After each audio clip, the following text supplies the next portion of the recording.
Hello children, I once again welcome back you to the session. We have completed seeing about wool. Now we are going to discuss about silk.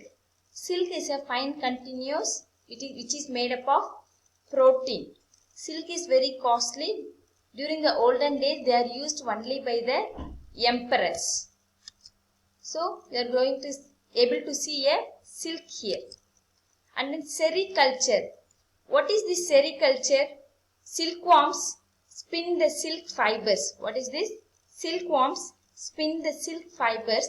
The rearing of silkworm is called sericulture. What is it? The rearing of silkworm is called sericulture.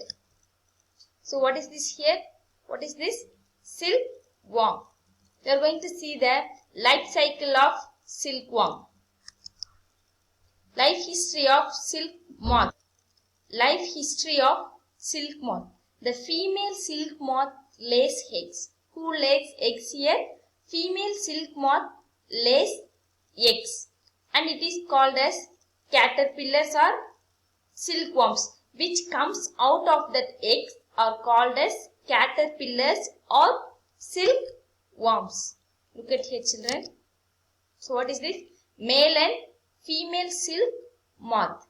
So after that hatching period, I said you what is meant by hatching, right? Giving a suitable temperature and favorable condition for the eggs to come out. It is called as hatching. So after that hatching, which comes out of that egg is called as caterpillars or silkworms. Look at this cycle children. I am going to explain you now. First, who lays eggs? The female silk moth lays eggs. Female silk moth lays eggs. Look at here, this yellow patched one are called as eggs. After that hatching, what happens? The larvae which comes out of this egg is called as caterpillar or silkworm. So after this, what happens? This caterpillar or silkworm starts to eat continuously for 25 to 30 days. It starts eating the mulberry leaves. What leaves children? Mulberry leaves. So it grows 4 times larger than the previous first size. It grows 4 times bigger than that larva stage. Okay. So after that what happens? After 25 to 30 days it continuously eating. After that it stops eating and start to spin cocoon. That is the thread around itself. That silk thread around itself. So which is there inside that is called as pupa. What is that? Pupa. The outer covering of pupa is called as cocoon. Which is there inside is called as pupa. The outer covering of pupa is called as cocoon. So this cocoon is taken for the protection of silk. So people used to take that cocoon for the production of silk. So if it is left, what happens? That pupa changes into an moth and comes out as an adult silk moth. There are different types of silkworms and different types of silk. Example, tassar, muga, kosa. Yes children. So there are different types of silkworms and different types of silks. Are you clear about this life cycle of silkworm children? What is the food of that silkworm? Yes, mulberry leaves. Up to this I hope you are clear. I have said you shortly about this life cycle, but in a previous class I have said you explain detailedly about each and every stage. Okay. So we go to the next. From cocoon to silk. So in that wool we had got that fibers from wool. Now we are ready with the wool. Here how to get that silk from the cocoon. Now we have only cocoon with us. How to get silk from that cocoon. Look at here. For obtaining silk moths are reared and their cocoons are collected. Cocoons are collected to get threads. Look at here. What is this? Cocoons. What is this? From this cocoon we are able to get that silk thread. Next. rearing of silkworm. So this process is done naturally but now people started growing silkworms for obtaining silk. So what are all the steps involved in rearing of silkworm? Now we are going to see that. Okay. Who lays eggs, children? Yes. Female silk moth lays hundreds of eggs. So these eggs are stored by the farmers. Okay. And they used to keep that in a cloth of paper and sold it to the others who are rearing it. Look at here, a female silk moth which has laid eggs. So these eggs are collected and sold. So what do they do? Who get that eggs? They used to protect them by giving suitable temperature for the hatching process. For that hatching process. What is that hatching? Providing suitable temperature and condition for the eggs to come out. Okay, children. So what after that larvae comes out, what they used to do? They used to keep that in a tray which is filled with freshly chopped mulberry leaves. Look at here. What is this? Mulberry tree and mulberry leaves. So they used to take this larvae and keep it inside a tub which is filled with freshly chopped mulberry leaves.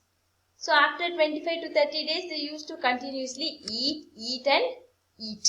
See, now they have grown into certain size which is 4 times bigger than the larva stage.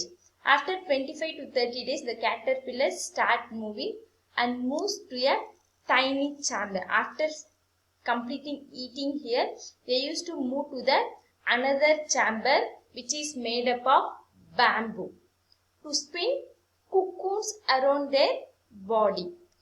Look at here, children. So these caterpillars spin cocoon around them, which is there inside the cocoon is called as pupa. Which is there inside the cocoon is called as pupa, and the outer covering of pupa is called as cocoon. So look at here, these cocoon get attached to this bamboo trays.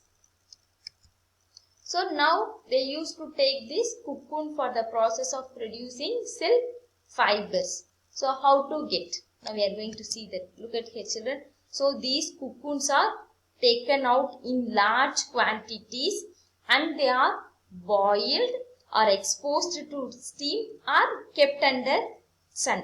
They are boiled, exposed to steam or kept under the sun for the cocoon to separate the silk fibers. So look at here, the process of taking out threads from the cocoon for use as silk is called as reeling of silk. Look at here, children. From the cocoon, they have taken out that silk. So this process of taking out threads from the cocoon is called as reeling of silk. Note it down, children. The process of taking out threads from the cocoon is called as reeling of silk. So next one. What are all the diseases which are caused in the sericulture industries? What are all the diseases which are caused by the sericulture and wool industries? I said you right.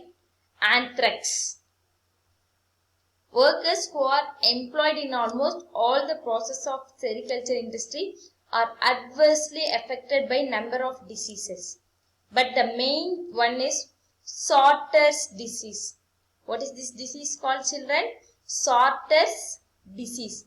People working in the wool industry get infected by a bacterium called anthrax. So this is a bacterium, children. This bacterium first infects the animal. Consider this bacterium has affected a sheep. A sheep has an anthrax disease.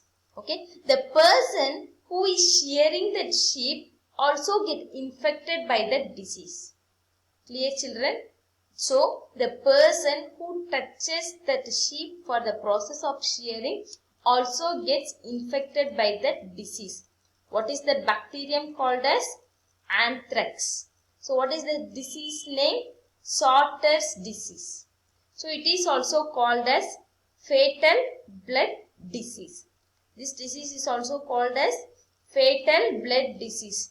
Children, do you have any doubt in this lesson? Just clarify your doubts with me. Up to here, your 3 lesson revisions are over. Up to here, your 3 lessons revisions are completed.